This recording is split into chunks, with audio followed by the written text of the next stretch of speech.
네, 안녕하세요. 보시다시피 이제 중국 경제의 경상수지 흑자가 어마무시하죠. 예. 이게 지금 막대 하나가 한 분기거든요. 막대 하나가 한 분기입니다. 그래서 이제 연간으로 치면 2022년에 4,176억 달러, 2021년에 3,173억 달러, 2020년에 2,460억 달러, 뭐 이 정도 규모입니다. 그러니까 이거는 이제 살벌한 건데, 그럼 경상수지가 이렇게 흑자로 쌓여가면은 당연히 계속해서 외환보유고가 늘어가야 되잖아요. 그게 정상이죠. 그런데 이상하게 이 중국은 보면은 대개 2016년경부터 외환보유고는 3조 달러 수준에서 딱 멈춰져 있습니다. 그러면 이 경상수지 흑자 난 게 다 어디로 갔냐? 다 어디로 갔냐? 이제 오늘 그 말씀입니다. 이게 중국 공산당의 지구정복 자금으로 지금 작동하고 있습니다. 그러니까 우리랑 개념이 다른 거예요. 이게 정상국가가 아니에요. 파티 스테이트입니다. 공산당이 약탈하고 있고 장악하고 있는 국가예요. 국가가 공산당의 소유물이에요. 그 헌법 체계가 그래요.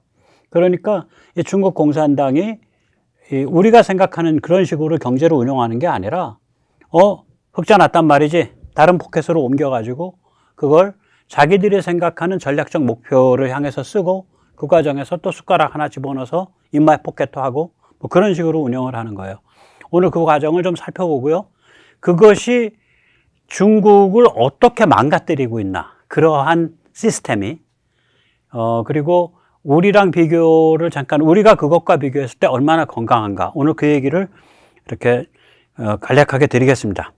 여기서 이제 맨 위에 녹색선이 중국 인민은행 이제 그 공식 외환 보유고입니다. 보면은 한번 쭉 올라갔다가 2015, 16년경부터 이제 주로 3조 달러 부근에서 놀고 있잖아요. 3천이 이게 3조 달러인데 이게 공식 외환 보유고입니다. 그럼 아래에 오겹살이 쭉 짜여져 있죠. 아래 이제 그 빨간색, 그 다음에 짙은 청색, 군청색, 그 다음에 파란색, 노란색, 녹색. 이 5개의 성격이 다른 공식 외환 보유고에서 빼돌린 달러의 규모예요, 이게. 그럼 이 5개를 오겹살로 쌓아서 보면 얘가 또 한 3조 달러 되는 거예요.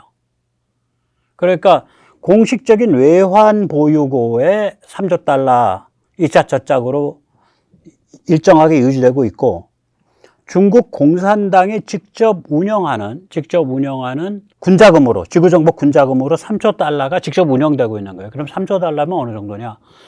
대한민국 1년 GDP의 1.3배, 1.4배 정도 됩니다. 우리가 1.8조 달러 정도 됩니다.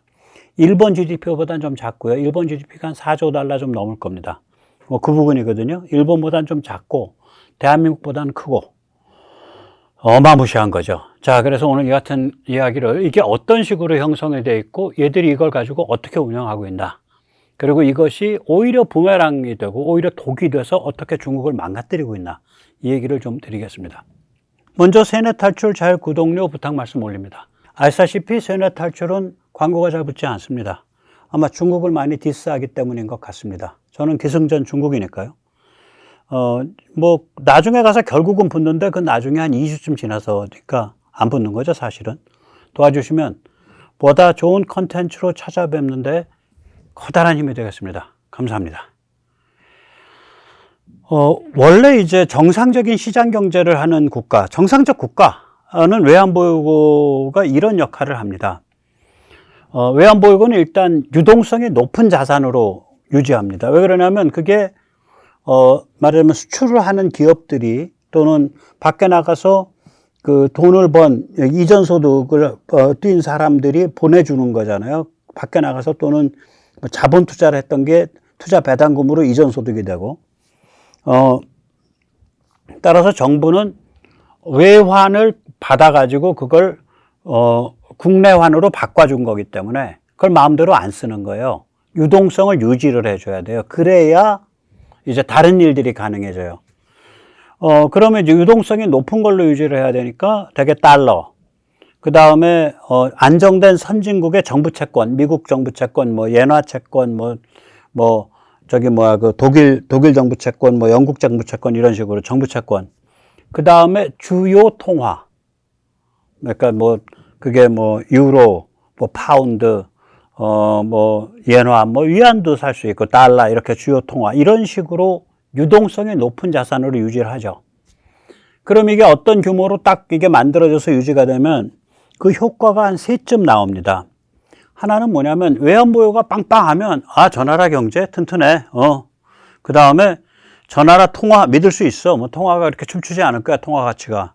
즉 그 통화 가치를 뒷받침해주는 주춧돌을 해요. 이걸 패킹이라 그러거든요. 통화 가치를 뒷받침해주는 주춧돌을. 그 다음에 이제 환율 제도를 완전히 시장에 의한 자동 변동 환율. 그냥 정부가 아무 간섭 안 하고 시장의 수요 공급에 의해서 그날 환율이 정해지는 자동 변동 환율로 진화시키려면 뒷심이 있어야 그렇게 진화시킬 거 아니에요. 그 뒷심 역할을 해줘요.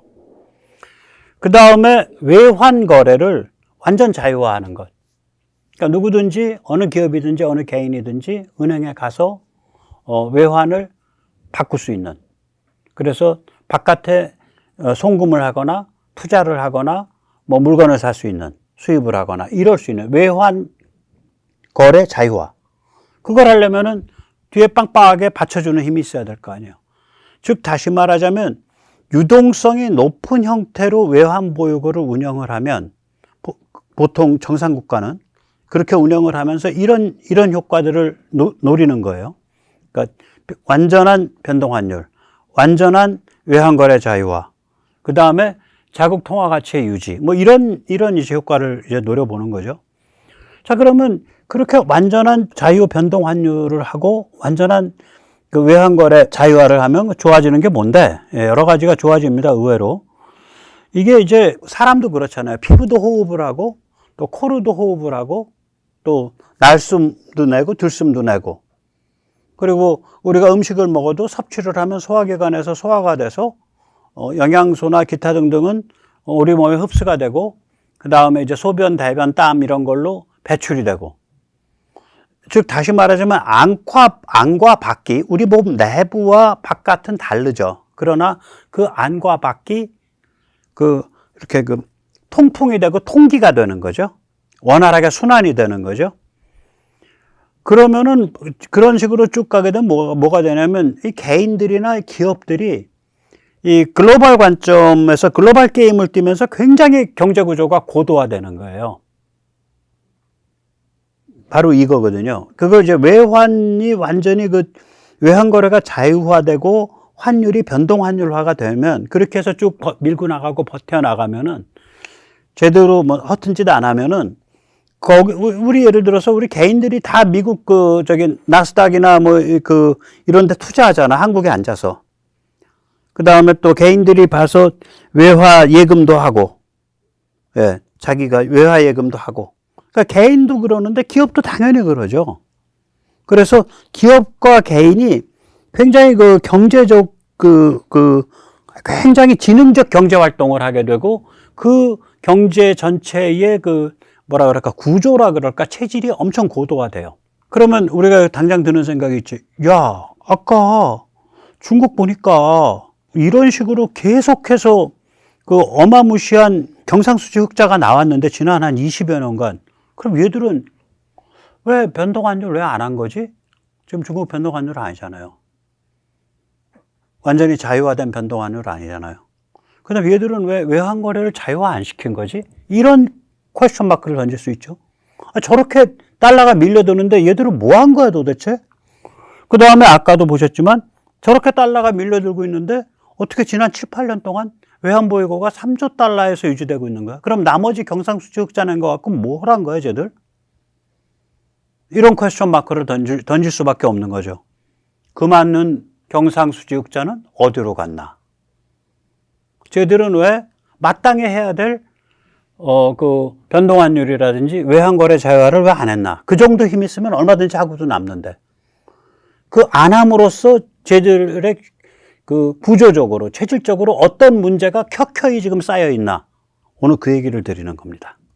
만약에요, 중국 공산당이 3조 달러를 저기 지구 정복 자금으로 빼돌리지 않고 정석 플레이를 했다면, 저거를 가지고, 말하자면은 외환 거래 자유화, 그 다음에 자유 변동 환율 제도를 했다면, 시진핑이가 오늘 쌍순환 같은 소리 할 필요가 없는 거예요. 저게 사기예요. 저게 사기예요. 저 쌍순환이라는 게 그 두 가지 마땅히 해야 할 일, 또 하고도 남았을 일을 안 하는 것에 대한 뺑기쳐서 변명하는 소리야. 예를 들어서 제가 이 컵을 지금 사야 되는데, 컵이 있어야 되는데, 그걸 살 만한 힘들이 있는데, 이거 안 사고 이건 깨버리고 다른 데로 치워버리고, 어디 쓰레기 담았던 봉지 이렇게 대충 이렇게 엮어가지고 이게 컵이고 이게 쌍순환이에요, 이 소리예요. 쌍순환 할 필요가 없는 거예요. 저런 개념이 없어요. 경제학에서 쌍순환이란 개념이 없어. 저게 시진핑이 혓바닥에서 나온 세 글자예요. 그러면 그 쌍순환 할 필요가 없죠. 당연히 아까도 말씀드렸지만 외환 거래가 완전히 자유화되고 그 다음에 환율이 완전히 자유 변동 환율이 되면 외부 경제와 세계 시장, 외부 경제와 국내 경제가 이게 통풍이 되는 거예요. 통기가 된다고. 그래서 쌍순환이고 삼순환이고 단순환이고 이런 개념이 성립을 안 하는 거예요. 마땅히 할 일을 했더라면. 저걸 안 하니까 저걸 쌍순환 이런 해괴망측한 없던 개념 내서 이것이 새로운 컵입니다 하고서 어디 똥 담았던 오줌 담았던 비닐주머니 가지고 흔들어서 이게 쌍순환이라고 불리는 컵입니다. 이렇게 주장하는 거예요, 저게. 어떻게 보면 이제 그거를 했더라면 중국 진짜 무시무시하죠. 또 좋은 점이 있어요. 우리한테도. 왜냐면 이게 결국 자유로 나가고 민주주의로 나가거든. 공정시장이니까. 일찌감치부터 자유 변동 환율을 하고 일찌감치부터 외환 거래를 자유화했더라면 지금쯤 중국은 어마무시한 엄청 건강한 경제입니다. 거기다 두 개의 심장을 갖고 있어요. 세계적인 역사학자이자 지정학자인 스테반 컷킨이 말하듯이 러시아가 참 중국에 비해서 불리했던 것은 홍콩이라는 도시가 없었던 거다. 중국은 이미 두 개의 심장을 갖고 있을 거예요. 그때가 되면 세계적 금융센터로 홍콩과 샹하이. 그 다음에 저렇게 되면은 민부가 엄청 축적되고 생활 수준이 향상을 하죠. 왜 그러냐면 외부랑 완전히 이게 통기가 되는 상태니까. 그리고 그렇게 되면 모든 것이 시장 가격대로, 원래 숨어 있는 가격대로 다 평가가 되거든. 여기가 이게 어떤 비용이 발생하는데 그걸 바깥으로 빼지를 못해요. 예를 들어서 공해 같은 거. 공해 그거 처리하려면 비용이었는데 처리를 안 한 거거든. 그래서 억지로 코스트를 낮춘 거거든. 근데 저런 식으로 개방이 돼버리면 그런 식의 인위로 인위적으로 코스트를 못 낮춰요. 저렇게 개방이 되면 인위적으로 농민공이라고 불리는 사실상의 불법 체류자 신세로 근로자들을 만드는 그러한 내부식 민주를 오래 유지를 못해요. 그렇게 되니까 투자와 재원의 낭비가 최소화되죠. 공정시장의 규칙에 의해서 투자와 재원이 배분되니까 낭비가 최소화되죠. 그러는 과정에서 기업들은 엄청나게 경쟁을 통해서 국가라든지 이런 데 대해서 정부에 대해서 기업이 최소한 경제 활동을 이끌어가는 이니셔티브를 장악하게 되고 기업과 커뮤니티가 사회에 대해서 지도력을 갖게 되고 사회에 대해서 입지를 강화하게 되는 거죠. 제가 이 정도 말씀드리면 공산당이 왜 저걸 안 했는지 답을 이미 다 드린 거예요. 그죠? 이 중국 공산당 입장에서는 나라가 잘 되고 경제가 발전하는 게 문제가 아니에요. 자기들의 절대 권력을 유지하고 강화하는 것이 제1위적 목표예요. 즉 외환 보유고를 정상 운영을 하게 되면 경제가 고도화된다고요. 당연히 그렇죠. 아까도 말씀드렸잖아요. 외부랑 이렇게 통기가 되고 통풍이 되니까 경제 구조가 계속 좋아지는 거예요. 우리가 IMF 때 완전히 그전까지 쭉 그 방향으로 왔지만 완전히 저게 아무나 못해요. 스리랑카나 이 정도 수준에서 저걸 못해요. 뒷심이 없어서. 우리가 IMF 들어갈 때 이미 펀더멘탈이 좋았기 때문에 바로 외환 거래 자유화하고 그 다음에 바로는 아니에요. 외환 거래 자유화는 99년에 와요. 일단 변동환율제, 자유 변동환율제 바로 오고 그렇게 하면서 우리가 힘을 바로 되찾았거든요. 그러면서 우리는 그 이후에 한 20여 년 동안 내리 달려가지고 경제가 굉장히 고도화됐잖아요. 그런 이런 식으로 경제가 고도화되고 민부가 축적이 되고 민간 기업의 이니셔티브 리더십 입지가 강화되면 중국 공산당은 깨끗하게요. 민주화 압력 세질 거고. 그러니까 저기를 안 간 거지. 저기를 안 가니까 외환보유고가 쌓이는 게 뭐 어차피 외환 자유거래 안 시킬 거고 어차피 뭐 변동환율제 아닌데 저거 좀 갖다가 쓰지 이제 이렇게 되는 거야. 근데 저거 좀 갖다가 쓰지 뭘 위해서? 그럼 거의 이제 인민해방군적 관점에서 그거 글로벌 군사 지정학 질서를 띄우는 데 쓰는 거지. 그렇게 되는 거야 이게. 그럼 그 짓을 저지르고 나면 그냥 그 짓 저지른 데서 끝나냐? 업보가 따르잖아요. 그 짓을 저질러으로 해서 내부의 의사결정 구조라든지 내부의 이해관계가 한두 푼도 아니고 세상에 대한민국 1년 GDP만한 정도의 재원을 돌려내니까 내부가 거기에 영향을 받아서 완전히 왜곡돼 버리죠. 그 현상이 일어난 거예요, 이게. 참 안타까운 게요. 이 한국처럼 이 중국과 직결되어 있는 나라의 그런 학자들이 저런 것들을 직접 발견해서 정리를 하거나 혹은 저런 이야기가 나왔을 때 그걸 안테나를 세우고 있다가 탁 캐치를 해서 바로 이 얘기를 할 수 있어야 되는데 아마 대한민국에서 지금 이 얘기를 하고 있는 게 제가 최초일 겁니다. 참 안타깝습니다. 자랑스러운 게 아니라 안타까워요. 어떻게 저 같은 가방끈도 짧은 제야가 이걸 최초로 얘기하냐. 이 공산당 체제, 레닌주의 체제는 한편으로는 강력하지만 한편으로는 굉장히 경직돼 있는 체제예요. 그래서 한 방에 훅 깨지는 수가 있어요. 그러니까 이 체제는 권력을 독점하든가 혹은 체제가 와해돼요. 그러니까 정치개혁을 점진적으로 해나갈 수 있는 균형점이 없어요. 그러니까 당연히 외환 보유고를 정상 운영을 못하는 거예요. 즉 외환 보유고를 정상 운영을 한다는 얘기는 결국은 경제를 민간 주도형으로 가고 민부 축적형으로 가는 건데 그렇게 되면은 공산당 권력, 레닌주의 권력, 당이 소유하는 국가라는 그 체제 그 자체가 위협받으니까 그 길을 안 가는 거죠. 그러니까 외환 보유고를 비정상으로 운영하게 되는 거예요. 그걸 제가 전에 한번 보여드렸었는데 세계 탈출 2597탄 거기에 제가 존경에 맞지 않는 프린스턴 대학의 역사학자이자 또한 그 정치 철학자인 또 요새는 또 군사지정학도 좀 하죠. 요새는 당연히 거기에 바탕한 그 스티븐 커틴 교수의 말을 한 1분만 들어보세요. And the most remarkable thing about Leninist regimes is that they're all powerful and brittle simultaneously. The party is ubiquitous. It shadows every single institution, every organization, whether that's in the state bureaucracy, in the military, in the education system, and in China's case, in the quasi-private sphere. It's hard to know what to call it now, following Norton's important intervention on CCP Inc. But in any case, the party is this great weapon for control. At the same time, however, you can't be half communist, just like you can't be half pregnant. So the party is either a monopoly or it begins to unravel. There's no political reform equilibrium. 네, 이 문제예요.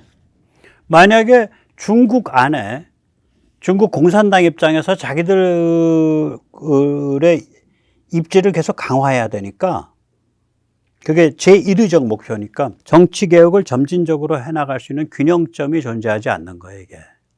그래서 외환 보유고를 정상 운영을 못하는 거예요. 저걸 정상 운영한다는 얘기는 아까도 말씀드렸지만 외환 거래 자유화를 의미하는 거고 그 다음에 완전 자유 변동환율제를 의미하게 되니까 그거는 공산당 권력의 약화를 의미하게 되니까.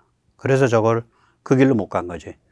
그럼 이제 외환이 어차피 뭐 주머니 돈이 쌈짓돈인데, 그 무슨 외환, 우리가 다 그 외환, 그 교환 속도, 또 환율도 어느 정도 우리가 다 조절할 수 있으니까 일부 빼갖고 좀 다른 데 쓰지 뭐 이렇게 되는 거예요. 근데 일부 빼서 딴 데 쓴 게 뭐 1억 달러, 10억 달러, 100억 달러면 괜찮은데 그게 대한민국 GDP의 1.5배, 1.4배, 3조 달러고 그걸 운영을 하게 되고 그러면 거기 이해관계가 발생하고 그런 관성이 생기고 업보가 따르는 거예요. 그래서 다 망가지는 거죠. 아니, 내부가 다 망가지는 거죠. 그래서 이제 중국 공산당의 외환을 빼돌리는 수법을 제가 이제 한 2개, 3개를 정리해서 말씀드리겠습니다. 이게 이제 언제부터 시작되냐면 2003년경부터 시작됐다고 이제 연구자가 그렇게 얘기를 해요. 일단 인민은행 산하의 국가외환관리국, 세이프. 그러니까 세이프라는 State Agency for Foreign Exchange 뭔가 그래요. 그 별도 기구를 만들어요. 그러니까 인민은행 장부하고 국가외환관리국 장부를 구별하는 거예요, 일단. 아마 우리나라 한국은행 안 그럴 거예요. 한국은행 장부에 다 나올 거예요, 외환이. 여기는 장부를 일단 분리해요. 그 다음에 두 번째는 뭐냐면 세이프가 운영하는 계정, 이게 공식적 외환보유고예요. 그 공식적 외환보유고에는 일부만 두고 나머지를 일부를 빼돌려가지고 두 군데로 빼돌려요. 하나는 이제 스테이트 뱅크라고 영어로 하는데 국가은행, 뭐 중국은 모든 은행이 다 국가은행이네. 아마 성정부도 은행이 있을지 모르죠. 그러니까 주요 은행, 일반 은행으로 저는 불렀어요. 빼돌린 일부는 주요 은행에 보관시켜요. 그래 놓고는 인민은행 계정에는 그걸 뭐라고 표현하냐. 기타 해외 자산. 기타 해외 자산으로 표현을 해요. 그래서 이 그래프에서는 저게 붉은색입니다. 그 다음에 빼돌린 외환의 다른 일부는 이제 성정부가 만든 은행인가 뭐 그러겠죠. 이제 일반 은행을 불러가지고 야, 너 유하나 갖고 와. 내가 달러 줄게. 너 달러 그냥 갖고 있어. 이렇게 되는 거예요. 환치기를 해요. 수합. 그럼 일반 은행은 그 수합해서 생긴 그걸 가지고 뭘 하냐. 야, 저기 말이야. 지금 시카고에 말이지. 뭐 왕서방 찰스 주식회사에서 요번에 채권 발행해. 너 그거 인수해. 그 달러를 가지고 공산당에서 오다를 받아가지고 그걸 사는 거예요. 그 채권을 사는 거야. 해외 기업이 발행한 해외 채권을. 그러니까 이건 거의 뭐 외환보유고를 투자은행처럼 사용하는 거 아니에요? 인베스트먼트 뱅크. 이게 인베스트먼트 뱅크가 하는 짓 아니에요. 그러면 외환보유고는 원래 그런 짓 하면 안 돼요.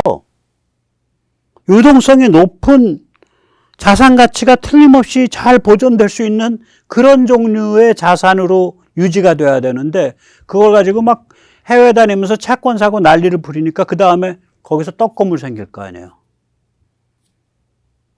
그리고 왕창 떼먹을 수도 있죠. 이상한 유령회사 하나 만들어서 저기 번드 발행하고 그 번드 파는 돈 갖고 먹튀하고 날아가고 뭐 이런 것도 가능해지겠죠. 2008년도까지 이 두 가지 방법으로 빼돌린 외환이 당시 GDP의 10%에 달합니다. 그러니까 우리로 치면 이 규모를 어떻게 보시면 되냐면 우리로 치면 약 2천억 달러 되는 겁니다. 그러니까 약 260조. 2008년까지. 그러니까 그때부터 딱 틀이 잡힌 거예요. 이게 첫 번째. 은행들에 분산시켜서 운영하는 거죠. 두 번째는 어떤 방법을 썼냐.